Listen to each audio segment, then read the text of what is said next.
The I want plug. to talk about the halftime performance because it is music and hip hop related, and it was very controversial. So the Weeknd was the halftime performance.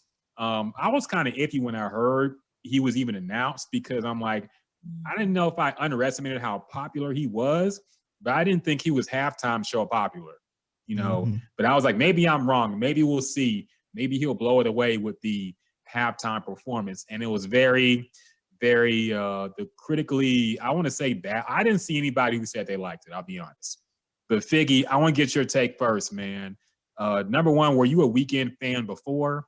And were you impressed by this halftime show at all? Yeah, I was a Weeknd fan before, but when we first found out that he was going to do the halftime show, I was a little confused because to me, he's not really a halftime type of performer.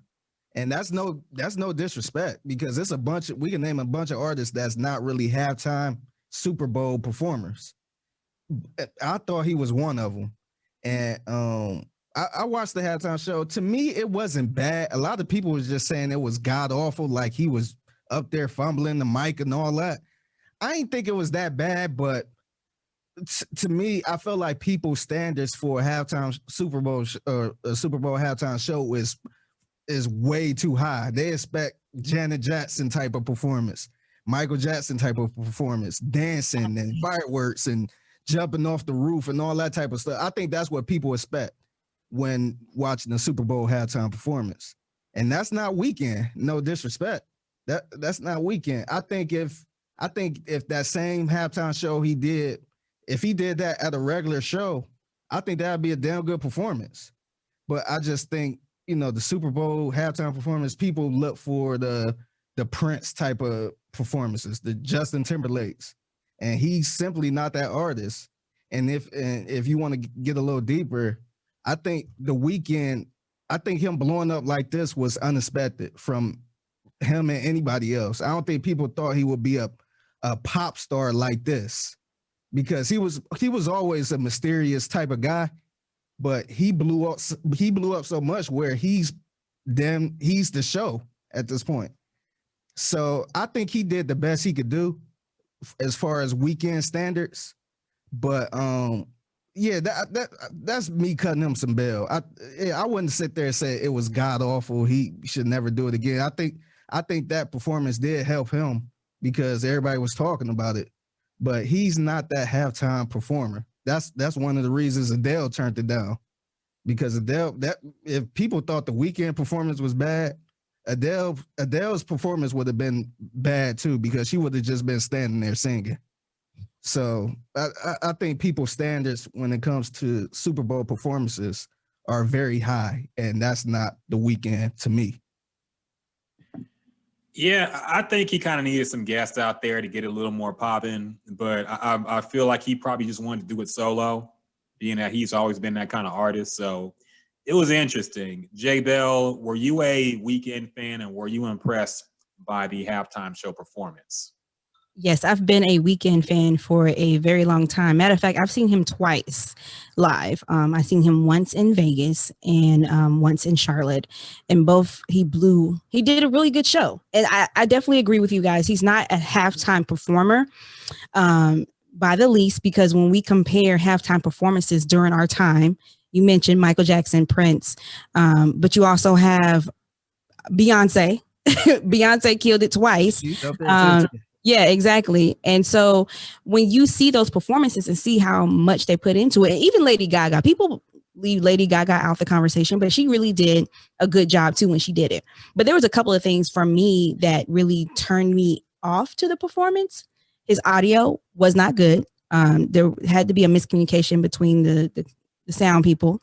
And the fact that he just had a lot going on within all that, like with all the red dancers and the mask. I mean, he stayed in character the entire time this album has been out.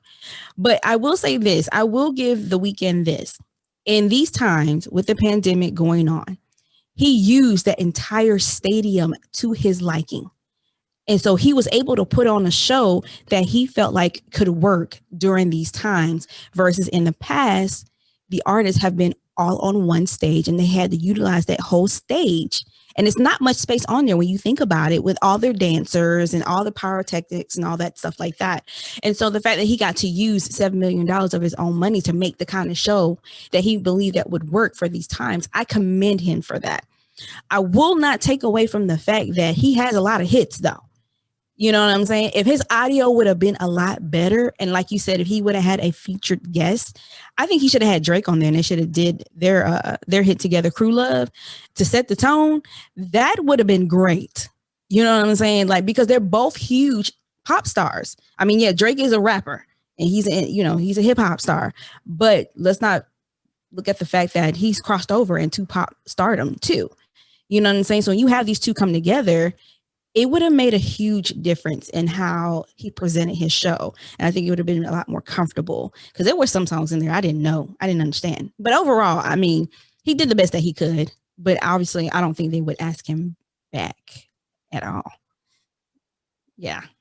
Yeah, I agree. I also think he might have fucked up the field, because I remember, like, right after the halftime show, niggas was slipping. Like, when the game started again, receivers were slipping all over the field. I think the punter slipped once too. So I think he might have fucked up the field a little bit. But yeah, I agree. Like, Drake would have been big, but I understand why you can't bring Drake out in that circumstance, because Drake is too big. He would steal the show. Like, people want to see just more of Drake. You know, really, Drake probably could do a halftime show at this point, you know. Mhm. So, but I think they used to have beef too, but I think they passed it up. So I think they're supposed to be good, according to Drake. That's what Drake said. So, yeah, man. Like, I on one hand, I'm glad that he did the show the way he wanted. I'm glad that there wasn't any corporate influence to, you know, force some pop star that he had no relationship with to get on and do some song, or like bring out Cardi B or some crazy goofy Ariana shit like Grande that. would have been great. I'm sorry, I didn't mean to cut you Yeah. off. But yeah. That actually would have been cool, but I'm glad that he didn't get pressured to do that. I'm glad he did it the way he wanted to. But that being said, it did feel kind of underwhelming when you talk about the hierarchy of the halftime show and the types of people who've done it. Like, this one, honestly, like, even though it was cool, it would rank pretty low in terms of the memorable ones, you know? Mm-hmm. So good for him. I'm glad he got the spot. I wonder if he thinks now it was worth it, because apparently he believes he got snubbed from the Grammys. He didn't get one nomination this year for his album, and he thinks that's because he took the Super Bowl halftime show over performing at the Grammys this year. Yeah. So I I wonder if forgot he about still that. thinks it's worth it. I wonder if he still thinks it's worth it, because, you know, He'll be back. He'll be people back at the have Grammys. negative. Yeah, that's true. That's true. But you never know. Grammy people hold a grudge. You know, like Jay-Z had 8 nominations and didn't win one. Like, Yeah. Beyonce be getting snubbed sometimes too. Like, the Grammy committee will hold a grudge But sometimes. you got to think about who's on that committee. I like it now that they kind of spread it out more, and they're starting to include more diversity, because people are speaking out against that. But it's a bunch of old white men and women are old school, and they didn't get Lemonade, obviously, because Lemonade was one of Beyonce's greatest works overall, from the visual film to the placement of the songs to how she promoted it. I mean, she deserved all those awards. But at the end of the day, they didn't understand the project. And so therefore, when you don't understand something, you're going to fight against it. You're going to rebel against it. And the same thing with Jay-Z. Jay-Z has totally turned things around. You know what I'm saying? He doesn't rap about the same shit anymore. And so for the Grammy committee who's on it, they don't understand that. So they choose not to give awards to those things. Jay-Z definitely deserves all the accolades. But I think at this point, Jay-Z and Beyonce have won enough. They don't give two shits. I'd be surprised if I think the understanding is that Beyonce is going to perform Savage Remix with Megan Thee Stallion. But if it wasn't the way that things are now, I wouldn't be surprised that neither one of them showed up to the Grammys this coming year. Megan will be there. Beyonce can choose. Megan can't say no to the Grammys. Right. No, yeah. She's at a place in her career where she can say no to the Grammys.